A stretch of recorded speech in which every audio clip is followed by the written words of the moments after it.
नमस्कार दोस्तों। आज के वीडियो में हम देखने वाले हैं AI ML इंजीनियर का एक प्रॉपर रोड मैप। हम AI ML इंजीनियर बनना चाहते हैं तो उसके लिए हमें क्या क्या चीज़ें सीखनी है, कौन से टूल्स सीखने हैं, कौन से टूल्स इंस्टॉल करने हैं, हमें कितना टाइम लग सकता है सीखने के लिए, और हमारा आगे अपॉर्चुनिटीज़ हमें क्या मिल सकती है, और हमारा सैलरी पैकेज जो है वो क्या हो सकता है, और ये कौन से लोगों के लिए एप्लीकेबल है, इसके लिए क्या एलिजिबिलिटीज़ है, सारी चीज़ें हम डिटेल में देखेंगे। सबसे पहले मैं आपको एक टेक्निकल स्टैक बता देता हूँ जो आपको पूरा पढ़ना पड़ेगा, और उसके बाद हम ये सारी चीज़ें डिस्कस करते हैं, इसकी एलिजिबिलिटी, इसकी सैलरी और इसका पूरा रोड मैप का जो है वो उसके लिए टाइमलाइन, सारी चीज़ें हम स्टेप बाय स्टेप डिस्कस करते हैं। ओके, तो आज के सेशन का मुद्दा है कि अगर एज अ फ्रेशर हो या एज अ न्यू यूज़र हो जो कि नॉन टेक से टेक्निकल में आना चाहता है, फ्रेशर है, अभी जस्ट पास आउट हुआ है, या करियर गैप है, या जस्ट मैं अपस्किल करना चाहता हूँ AI ML में। ओके, सबसे पहले AI ML है क्या? AI ये एक वर्ड है जिसको कहा जाता है आर्टिफिशियल इंटेलिजेंस,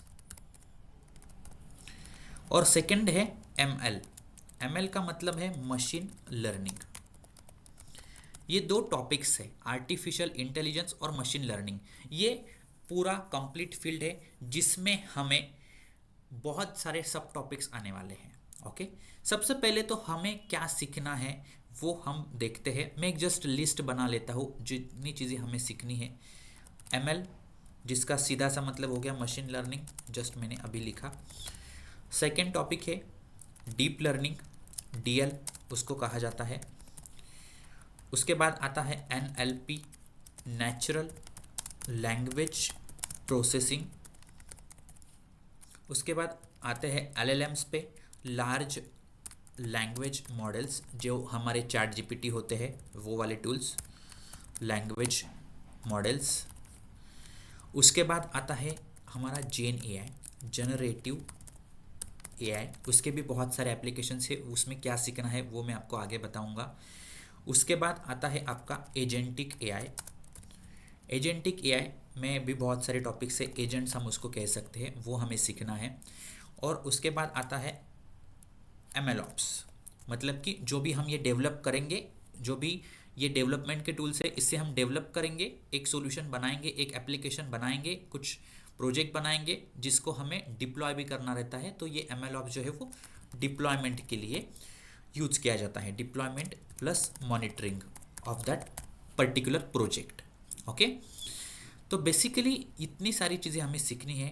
टूल्स के नाम अगर मैं लूँ तो उसके साथ साथ हमें क्या करना है, गिटहब भी सीखना है, डॉकर भी सीखना है, और फिर इसके साथ साथ हमें कोई एक क्लाउड सीखना है, एनी वन क्लाउड, जो कि हम AWS प्रेफर करने वाले हैं हमारे पूरे चैनल पे।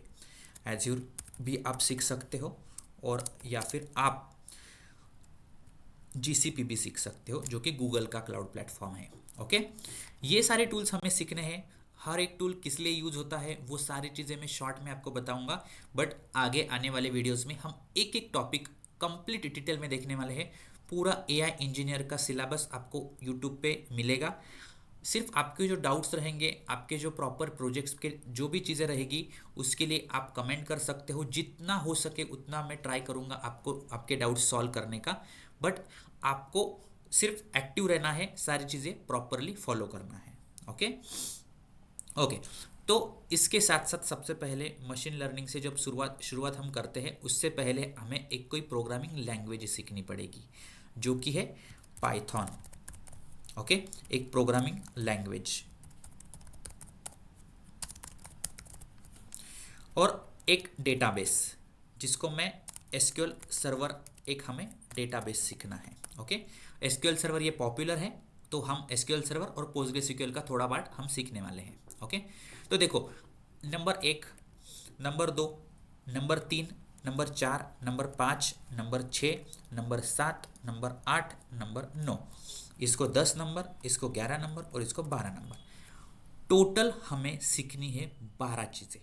ओके, अब ये 12 चीज़ों में हमें कितना क्या इंपॉर्टेंट है और किस में कितना क्रिटिकल पार्ट है और कितना डीप जाना है, वो सारा कवर आपको किया जाएगा। ओके, सबसे पहले हम समझते हैं। देखो, एसक्यूएल सर्वर एक डेटाबेस है। इसको क्यों यूज किया जाता है?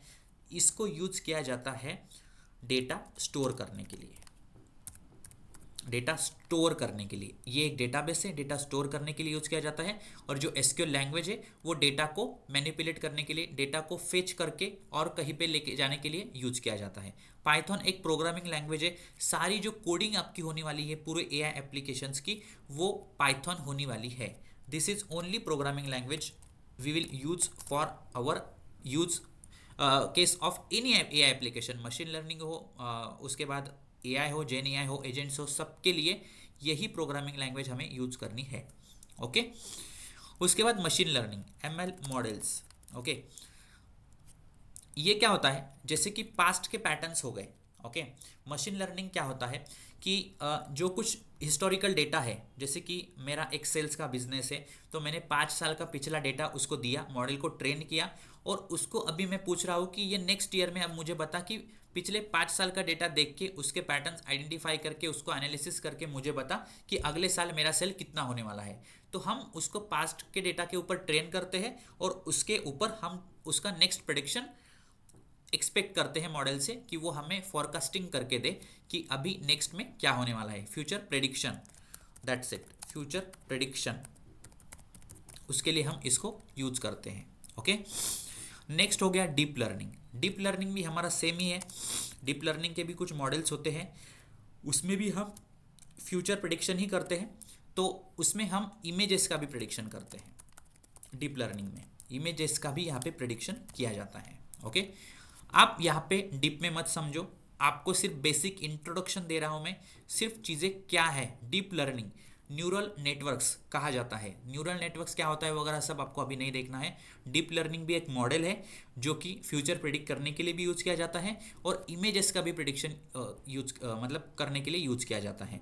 जैसे कि ये इमेज है डॉग की, ये इमेज है कैट की, ये इमेज है ह्यूमन की, तो डीप लर्निंग मॉडल यूज़ करके हम वो आइडेंटिफाई कर सकते हैं। जैसे कि आप अभी चैट जीपीटी को पूछते हो कि ये इमेज किसकी है, तो वो तुरंत आंसर कर देगा। तो उसके पीछे डीप लर्निंग मॉडल आपका यूज हुआ है, ये आप कह सकते हो। ओके, नेचुरल लैंग्वेज प्रोसेस, जो हम बात करते हैं, जो हम टेक्स्ट टाइप करते थे और उसके वजह से उसका रिप्लेसमेंट करके हम अभी जो वॉइस असिस्टेंट आए हैं मार्केट में। ओके, स्पीच रिलेटेड जो भी चीज़ें हैं, स्पीच वॉइस रिलेटेड जो भी चीज़ें हैं, वो वाले जो एप्लीकेशन है वो है एनएलपी। एनएलपी मतलब हम जो बात करते हैं, अगर हम लैंग्वेज को ट्रांसलेट कर रहे हैं English to French, French to English, ऐसा कुछ वॉइस असिस्टेंट टूल वहाँ पे यूज़ हुआ है, ट्रांसलेशन टूल वहाँ पे यूज़ हुआ है, वो है natural language processes. Speech related completely हमारे वॉइस रिलेटेड और ट्रांसलेशन रिलेटेड, तो वो जो है वो कंप्लीटली आपका एनएलपी में आएगा। नेक्स्ट पार्ट है आपका एलएलएम्स, जैसे कि चैट जीपीटी, जेमिनाई, ये जो आपके टूल्स है वो है आपके लार्ज लैंग्वेज मॉडल्स। बहुत ह्यूज डेटा सेट पे इसको ट्रेन किया गया है और अभी वो एक नेक्स्ट वर्ड आपको प्रेडिक्ट करके देता है। आपका जो आंसर है वो प्रेडिक्ट करके देता है कि आप जो क्वेश्चन पूछोगे उसका एक्यूरेट नहीं but most predicted, most accurate answer आपको लाने में उसकी कोशिश रहती है। जो भी पास डेटा पे वो ट्रेन हुआ है उसके बेसिस पे हम धीरे धीरे सारी कंसेप्ट सीखेंगे। सिर्फ आप इतना समझो कि ये चैट जीपीटी और जेमिनाई जैसे टूल्स है, उसको एलएलएम कहा जाता है। अब जनरेटिव एआई, जनरेटिव एआई मतलब जनरेट करना। सबसे पहले जो लार्ज लैंग्वेज मॉडल से वो क्या है, वो जनरेटिव एआई है। आपको आंसर जनरेट करके दे रहे हैं। ओके, मतलब ऐसा नहीं कि मैंने पूछा और उसने सिर्फ नेट पे से आंसर ढूंढ के दिया, वैसा वाला सिस्टम नहीं है। यहाँ पे वो खुद जनरेट करता है आंसर। ओके, मैंने अगर पूछा what is the capital of India, तो उसको भले ही उसका आंसर नहीं पता हो, वो नेट पे नहीं जाएगा, वो खुद उस डेटा पे ट्रेन हुआ है, तो उसके रिलेवेंट सिमिलर डेटा वो चेक करेगा और उसके बेसिस पे आंसर लाने का ट्राई करेगा और खुद सेंटेंस जनरेट करेगा। तो ये जनरेट करता है, क्या जनरेट करता है? टेक्स्ट जनरेट करता है, इमेजेस जनरेट करता है, वीडियोज जनरेट करता है। ये जितनी चीज़ें हो सके उतनी चीज़ें जनरेट करता है, उसको कहते हैं जनरेटिव एआई। एमएल मॉडल्स में हमने देखा फ्यूचर का सिर्फ वो प्रेडिक्शन करते हैं, यहाँ पे जनरेट कुछ नहीं करते, बट जनरेटिव एआई जनरेट करता है। बट एजेंट्स क्या है? एजेंट्स का सिंपल फॉर्मूला है कि जो भी आपने जनरेट किया, आपने पूछा कि मुझे पुणे से दिल्ली जाना है, तो जनरेटिव एआई क्या करेगा, आंसर जनरेट करके देगा, एक प्लान जनरेट करके देगा कि आप ऐसे ऐसे फ्लाइट लेके ऐसे ऐसे रेलवे से आप जा सकते हो। बट एजेंटिक एआई क्या करेगा, आपका पूरा ट्रिप जर्नी प्लान करके देगा कि आपको 8:30 बजे का ये फ्लाइट है, इतने इतने रुपीज़ का है, वो आपका बुकिंग भी करके देगा, आपकी प्रॉपर होटल भी बुकिंग करके देगा, सारा ट्रिप आपका प्रॉपर प्लान करके देगा। एक एक्शनेबल, जो हम कह सकते हैं एक्शनेबल, एक ह्यूमन है वो, सिंपल सी बात अगर कही जाए तो एजेंटिक एआई जो है वो पूरा एक्शन ले सकता है, आपका प्रॉपर प्लान बिल्ड करके दे सकता है। That is agents and that is completely into trend in current market, generative AI. उसके बाद आता है एजेंट्स। उसके बाद डिप्लॉयमेंट प्लस मॉनिटरिंग। आपने एप्लीकेशन बना लिया, आपने सबसे पूरा जो एआई एप्लीकेशन है या मशीन लर्निंग मॉडल है, कुछ भी हो, आपने पूरा बना लिया, बट उसको आपको डिप्लॉय भी तो करना पड़ेगा ना, कहीं पे पब्लिक एक्सेस के लिए हो या क्लाइंट को देने के लिए हो। तो उसके लिए हम कोई AWS जैसा या कोई क्लाउड यूज करते हैं। तो उसका जो पूरा प्रोसेस है, एक सॉफ्टवेयर हम पूरा बनाते हैं, प्रोडक्ट पूरा बनाते हैं, वो होता है डिप्लॉयमेंट प्लस मॉनिटरिंग, जिसको कहा जाता है ML ऑप्स, मतलब ML operations, machine learning operations, या उसको क्या कहा जाता है, LLM ऑप्स, मतलब कि जो LLMs बनाए हमने, जेनीआई के प्रोडक्ट्स बनाए, तो उसका ऑपरेशंस, तो ऑपरेशंस होता है वो just for deployment. Okay, deployment plus monitoring basically. उसके बाद गिटहब क्या होता है, कोड को ट्रैक करने के लिए, कोड में आपने कुछ चेंजेस किए या नहीं किए, किस बंदे ने क्या कोड लिखा, उसमें क्या चेंजेस हुए, कौन से डेट पे हुए, कौन से टाइम पे हुए, वो सारे फाइल्स को ट्रैक करने का काम अपना गिटहब करता है। डॉकर क्या है, जो भी आपने पूरा पाइथन कोड लिखा है, उस कोड को एक इमेज में कन्वर्ट करता है और उस इमेज को हम हमारे क्लाउड में भेजते हैं। That's it. ये क्लाउड क्या है, क्लाउड को भी मैं यहाँ पे डिप्लॉयमेंट पर्पज के लिए ही लिखूंगा। Okay, that's it. So this is all about your AI journey, AI ML journey. आप इसको एआई जर्नी अगर कहोगे तो आप यहाँ पे मशीन लर्निंग निकाल दो, बाकी का LLMs, GenAI, agentic AI, ML ops, वो फिर भी आप यहाँ पे सीख रहे हो, SQL, पाइथन। मशीन लर्निंग आपका बेस है। सबसे पहले देखो, आप मार्केट में आज लोग क्या कर रहे हैं, डायरेक्टली जेनीआई सीखना चाहते हैं या डायरेक्टली सिर्फ मशीन लर्निंग सीखना चाहते हैं, जो भी है, स्ट्रॉन्ग आपका फाउंडेशन होना चाहिए, बेसिक आपके क्लियर होने चाहिए। तो आपको एक डेटाबेस का नॉलेज, आपको पाइथन का प्रॉपर नॉलेज होना चाहिए, जो भी चीज़ें इसके लिए रिक्वायर्ड है वो सारी चीज़ें आपको पता होनी चाहिए। स्टेप बाय स्टेप जाओ, मैंने ये प्रॉपर स्टेप्स आपको दिए हैं। आपको सीखना है पहले एक प्रोग्रामिंग लैंग्वेज, उसके साथ एक डेटाबेस, उसके साथ machine learning, deep learning, NLP, LLMs, GenAI, agentic AI, ML ops और LLM ऑप्स एक ही है, जो इवेल्यूशन करेगा आपके पूरे प्रोडक्ट का और डिप्लॉयमेंट करने में मदद करेगा। इसको यहाँ पे मैं और एक वर्ड यूज कर देता हूँ, evaluation of your project.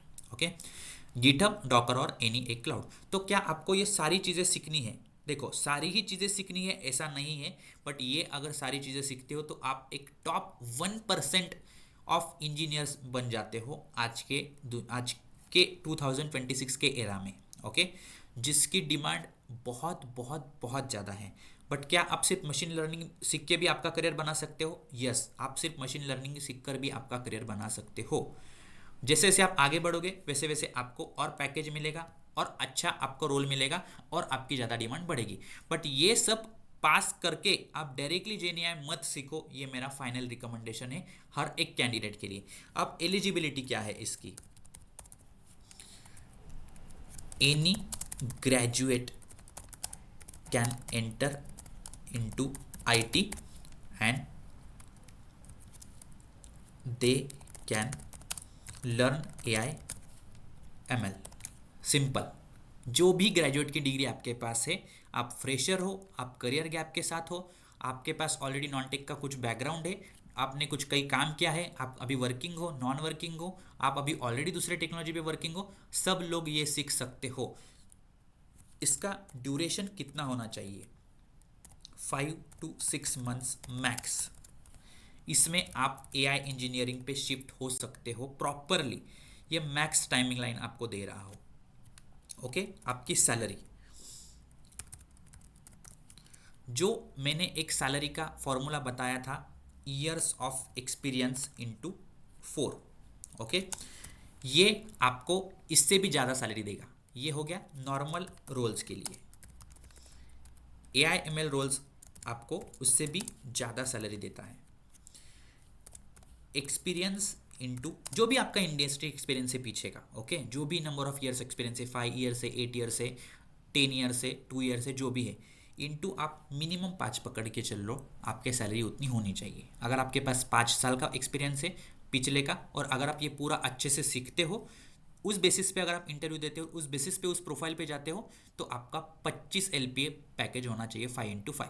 Fresher 5 LPA भी नहीं, फ्रेशर को तो और भी ज़्यादा मिल सकता है।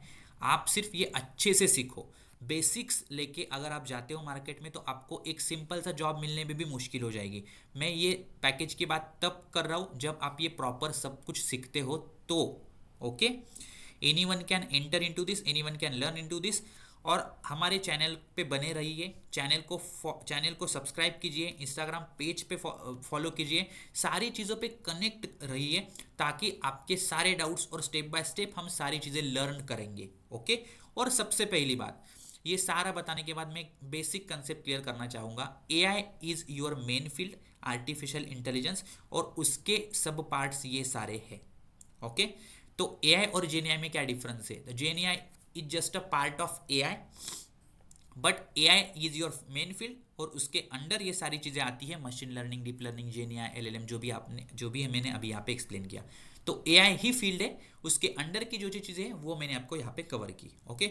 अब नेक्स्ट पार्ट जो है आपका डेटा साइंटिस्ट, ये भी वर्ड आपने सुना होगा, ठीक है। डेटा साइंटिस्ट में देखो, डेटा साइंटिस्ट में AI प्लस और भी कुछ चीज़ें होती है, रिमेनिंग पार्ट, ओके। तो वो मत सीखो, मैं फ्रैंकली बताता हूँ, ये सीखते हो तो भी आप डेटा साइंटिस्ट ही कहलाओगे, AI इंजीनियरिंग कहलाओगे, AI/ML इंजीनियरिंग कहलाओगे। बट जो AI के साथ जो रिमेनिंग पार्ट और लगने वाला है, वो डेटा इंजीनियर का आता है, वो आप मत सीखो। आपको डेटा साइंटिस्ट ही कहलाया जाएगा, आपको AI इंजीनियरिंग कहलाया जाएगा, आपको सिर्फ ये सीखना है, बाकी के पार्ट पे फोकस नहीं करना है। कोई जेडी मत देखो, कुछ भी मत देखो, मैं जो बता रहा हूँ, अगर आपको लग रहा है कि मैं सही बता रहा हूँ, तो प्लीज़ इसको फॉलो करना, और चैनल पे बने रहिएगा। एक एक वीडियो आपको प्रॉपर क्लियरिटी देती जाएगी, एक एक टॉपिक आपको सीखने को मिलेगा। जस्ट चैनल को फॉलो कीजिएगा, चैनल को सब्सक्राइब कीजिएगा, और आपके दोस्तों के साथ भी शेयर कीजिएगा। और मेन बात आती है, मैंने ये रीज़न दिया, ये जस्ट मैंने फॉर्मूला बताया, बट देखो AI की जो सैलरी है ना दोस्तों, वो बहुत ज़्यादा है, बहुत मतलब बहुत ज़्यादा। ये इंटू 5 तो मैंने बहुत नॉर्मल बताया। आप फ्रेशर हो तो भी आप पकड़ के चलो कि आपको 8 LPA की जॉब मिल रही है, और आप अगर एक्सपीरियंस हो 5 साल 10 साल जो भी है, आप अप टू करोड़्स में जा सकते हो, ओके।